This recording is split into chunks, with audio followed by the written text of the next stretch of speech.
भारतीय वजीर आजम मोदी के तैयारे की पाकिस्तानी फिजाई हदूद इस्तेमाल करने का इंकशाफ। भारतीय तैयारा 46 मिनट तक पाकिस्तानी हदूद में रहा। सिविल एविएशन जराये के मुताबिक भारतीय वजीर आजम का जहाज पोलैंड से वापस भारत जाते हुए पाकिस्तान की फिजाई हदूद से गुजरा।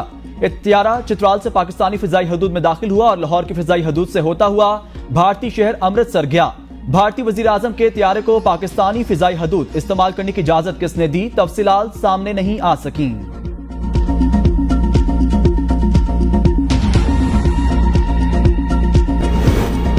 सानेहा कच्चा माचका में कोताही हुई, गलती का ज़ाला करेंगे, आइंदा ऐसा वाकया नहीं होगा। वज़ीर आला पंजाब मरीम नवाज का एतराफ। रहीम यार खान अस्पताल में जख्मियों की इयादत, शहदा के अहले खाना से मुलाकात, शहदा के वुरसा आबदीदा। मरीम नवाज ने दिलासा दिया।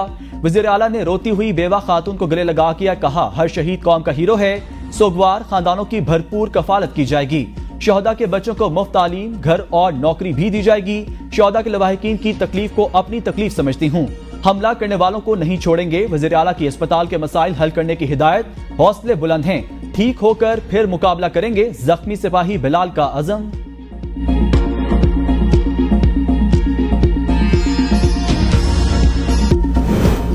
वज़ीर आज़म शहबाज शरीफ का ई प्रोक्योरमेंट मंसूबे पर काम के मेयार और प्रोसेस के नामुकम्मल होने पर नाराजगी का इजहार। इलेक्ट्रॉनिक प्रोक्योरमेंट से मुतल्लिक इजलास में 2 अरब से जायद के तमाम तरक्याती मंसूबों की थर्ड पार्टी डेलीगेशन की हिदायत। हुकूमत तमाम किस्म की खरीदारों के मुतालिक शफाफ तरीका राइज कर रही है।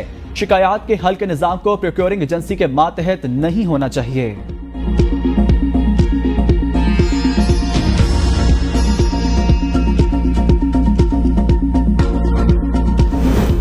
बानी पीटीआई का अडियाला जेल में तिब्बी मुआयना। डॉक्टर आसिम यूसुफ ने 1 घंटे तक बानी पीटीआई के तिब्बी मुआयना किया।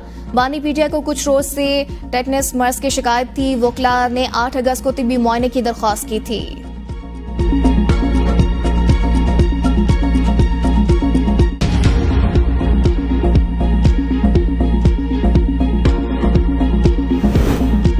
रऊफ हसन के मोबाइल का फॉरेंसिक तज्जिया। अलीमा का पीटीआई पर कब्जे का इंकशाफ। हुकूमती ज़राए के मुताबिक 23 जून को अलीमा खान ने रऊफ हसन को व्हाट्सएप पर पैगाम भेजा। बुशरा बीबी से मंसूब पैगाम में बानी पीटीआई से जेल में मुलाकात और रोने के रुदात बयान की गई। अलीमा खान ने नाराजगी का इजहार करते हुए कहा कि बुशरा बीबी का यह पैगाम अहमकाना है। बुशरा बीबी का डिस इन्फॉर्मेशन सेल लोगों को उकसा रहा है। अलीमा खान ने रऊफ हसन को हिदायत की कि बुशरा बीबी के इस पैगाम की तशहीर ना की जाए।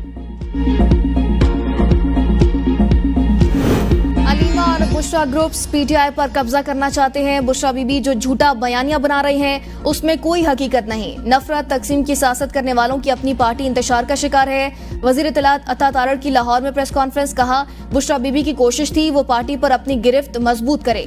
अलीमा खान ने बुशरा बीबी की कोशिश को नाकाम बनाया। पीटीआई के डिस इन्फॉर्मेशन सेल मुल्क की मफाद को नुकसान पहुंचा रहे हैं। तहरीके इंतशार मुल्क को नुकसान पहुंचाने की सियासत कर रही है। इसने मुल्क के इदारों के खिलाफ प्रोपेगेंडा किया। इंतशार की सियासत की बुनियाद बानी पीटीआई ने रखी।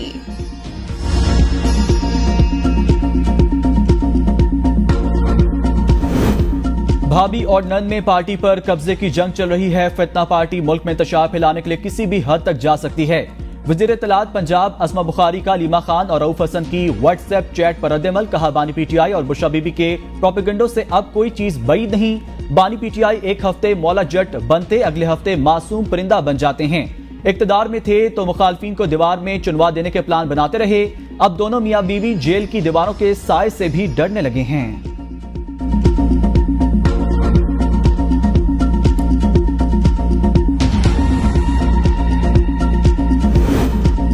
मौलाना फजल रहमान को इत्तेहाद में शमूलियत पर कायल न कर सकी। जेयूआई का किसी अलायंस में शामिल होने से साफ इनकार। मुलाकात की अंदरूनी कहानी सामने आ गई। मौलाना फजल रहमान का कहना है जेयूआई पीटीआई या किसी जमात से अलायंस नहीं करेगी। पीटीआई से ताल्लुकात बेहतर रखेंगे, इत्तेहाद में शामिल नहीं होंगे। इत्तेहाद में शमूलियत से इनकार के बाद पार्लियामेंट में ताउन पर दोनों जमातों का इत्तेफाक हुआ। पार्लियामेंट और दीगर मामलात पर इशू टू इशू मुशावरत होगी। जेयूआई फिल वक्त अकेले ही अपनी मुहिम जारी रखेगी। मौलाना फजल रहमान का मजीद कहना है पीटीआई और जेयूआई के दरमियान तल्ख ताल्लुकात को नॉर्मल बनाना है। दोनों जमातों ने राबते जारी रखने पर इत्तेफाक किया। वफाकी हुकूमत का 28 अगस्त को पार्लियामेंट का मुश्तरका इजलास बुलाने का फैसला। अरकान कौमी असम्बली और सेनेट को मुश्तरका इजलास से आगाह कर दिया गया। अरकान पार्लियामेंट को मुश्तरका इजलास में हाजिरी यकीनी बनाने की हिदायत। सदर मुमलिकत आसिफ अली जरदारी ने कौमी असम्बली का इजलास 26 अगस्त को तलब कर लिया। सेनेट का इजलास 27 अगस्त को तलब किया। कौमी असम्बली का इजलास 26 अगस्त बरोज पीर शाम 5 बजे होगा। सेनेट का इजलास 27 अगस्त बरोज मंगल शाम 5 बजे होगा। कौमी असम्बली और सेनेट का इजलास आइन के आर्टिकल 54 की ज़ेली शेख 1 के तहत तलब किए हैं। अजहर मशवानी के 2 लापता भाइयों के केस में हुकूमती इदारों की बेहिसी अफसोसनाक करार। इस्लामाबाद हाई कोर्ट ने बाजियाबी के केस की समाअत का 1 सफ़े पर मुश्तमिल तहरीरी हुक्मनामा जारी कर दिया। हुक्मनामे में कहा गया है कि 6 जून से लापता अजहर मशवानी के भाइयों का कुछ मालूम न हो सका। एडिशनल अटॉर्नी जनरल ने बताया कि तवक्को है अटॉर्नी जनरल इस मामले पर वज़ीर आज़म से मिलेंगे। हुकूमत की जानिब से अदालत के सामने कमजोर जवाब दिया गया। अदालत को उम्मीद नहीं कि मुल्क का चीफ एग्जीक्यूटिव इस केस की तरफ तवज्जो देगा। दूसरी तरफ पीटीआई के मीडिया कोऑर्डिनेटर मलिक रिजवान और उनके भाई वापस घर पहुंच गए। पीटीआई के ऑफिशियल एक्स अकाउंट पर मगवियों की वापसी की तस्दीक कर दी गई है।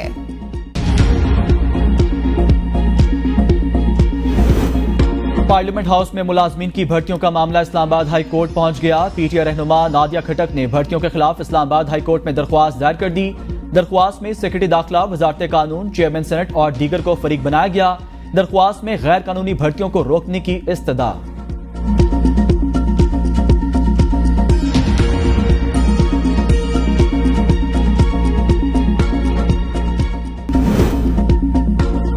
यूटिलिटी स्टोर्स की बंदिश के फैसले के खिलाफ मुख्तलिफ शहरों में मुलाजमीन का एहतजाज, नारेबाजी, फैसला वापस लेने का मुतालिबा।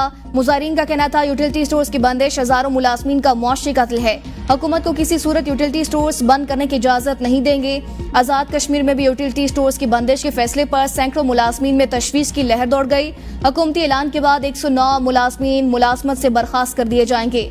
मुजफ्फराबाद जोन में 250 से जायद खानदान मुतासिर होंगे। नौकरी से बर्खास्त होने वालों में 10 से 15 साल पुराने मुलाजमीन भी शामिल।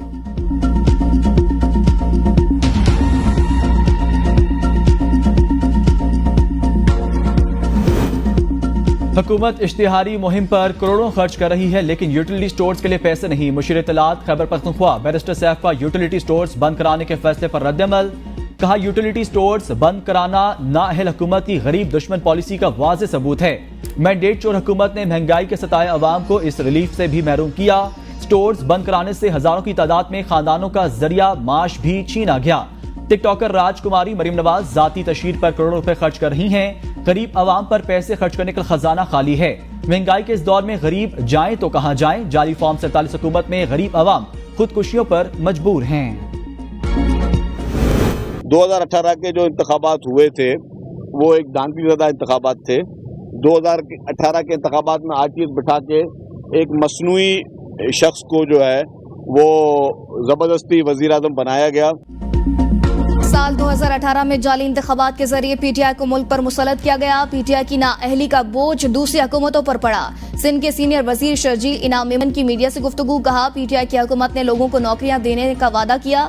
इनकी नाअहलियों की वजह से मुल्क तबाही के दहाने पर पहुंच गया। निगरान हुकूमत की नाअहली की वजह से ट्रैफिक के मसाइल में इजाफा हुआ। सिंध हुकूमत ने सबसे पहले ईवी बसों का जाल बिछाया। शहरियों को जदीद बसें फराहम कर रहे हैं। कराची में ट्रांसपोर्ट के मसाइल हल कर रहे हैं। वर्ल्ड बैंक बीआरटी मंसूबे में मुआवनत फराहम कर रहा है। ऑरेंज लाइन बीआरटी तकरीबन तैयार हो चुकी। येलो लाइन बीआरटी पर वर्ल्ड बैंक के साथ मिलकर काम कर रहे हैं। है पाकिस्तान अगर एक मुल्क रियासत, तो इस टैक्स का हिसाब जो आपको देने वालों को देना पड़ता है। मुल्क का निजाम, आप कह रहे थे कि जितनी मुखालफत हो उतना मजा आता है। ये निजाम ही सबसे बड़ा दुश्मन है और निजाम के तमाम मुहाफिज भी इस मुल्क के अवाम के, इस मुल्क की तकदीर के, इस मुल्क के मुस्तकबिल के सबसे बड़े दुश्मन है। जब अवाम टैक्स दे रहे हैं तो चीजें डोनेशन से क्यों चल रही हैं? एमक्यूएम रहनुमा खालिद मकबूल सिद्दीकी का सवाल। कराची में तकरीब से खिताब करते हुए कहा, कराची का टैक्स कहां लग रहा है, रियासत जवाबदेह है। जागीरदाराना निजाम पाकिस्तान की तरक्की में रुकावट है। बड़ी बेशर्मी के साथ जागीरदाराना निजाम को जमहूरियत कहा जाता है। इस निजाम को गिराने और तोड़ने की जरूरत है। इन हालात में मुल्क नहीं चल पाएगा, इसे ठीक करना होगा। तालीम सबसे मजबूत हथियार है। कराची वालों के पास सेहत, तालीम जैसी बुनियादी सहूलतें नहीं। कराची को बचाना है ताकि पाकिस्तान को बचाया जा सके। इस शहर के हाथ में इस मुल्क का निजाम जब तक नहीं होगा, इस मुल्क को कायम रखना, मुस्तहकम रखना और आगे बढ़ाना मुमकिन नहीं।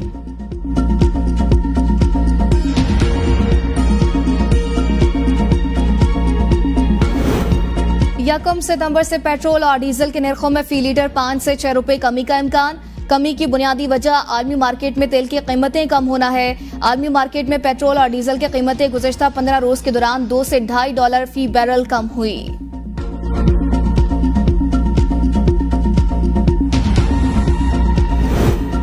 ADB ने तरसीलात ज़र को पाकिस्तानी मईशत का अहम मुमकिन सतून करार दे दिया। रिपोर्ट के मुताबिक पाकिस्तानी तरसीलात ज़र कौमी पैदावार का 10% के मुसावी हैं। पॉलिसी इकदाम तरसीलात ज़र को सरमायाकारी में तब्दील कर सकते हैं। ADB ने समंदर पार पाकिस्तानियों को मजीद तरगीबात देने की सिफारिश कर दी।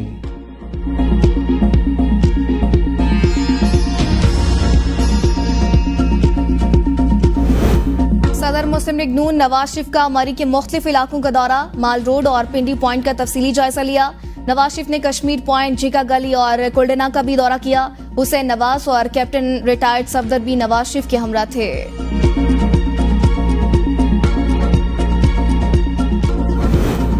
शहदाए करबला के चेहलों पर सिंध में मोटरसाइकिल की डबल सवारी पर पाबंदी आए। सिंध हुकूमत के मुताबिक कराची, हैदराबाद, मीरपुर खास, नवाबशाह, सखर और लाड़काना समेत सूबे भर में 26 अगस्त को पाबंदी का इतलाक होगा। चेहलुम के मौके पर ड्रोन कैमरे उड़ाने पर भी पाबंदी लगा दी गई। सिंध भर के स्कूलों में आम तातील का भी ऐलान।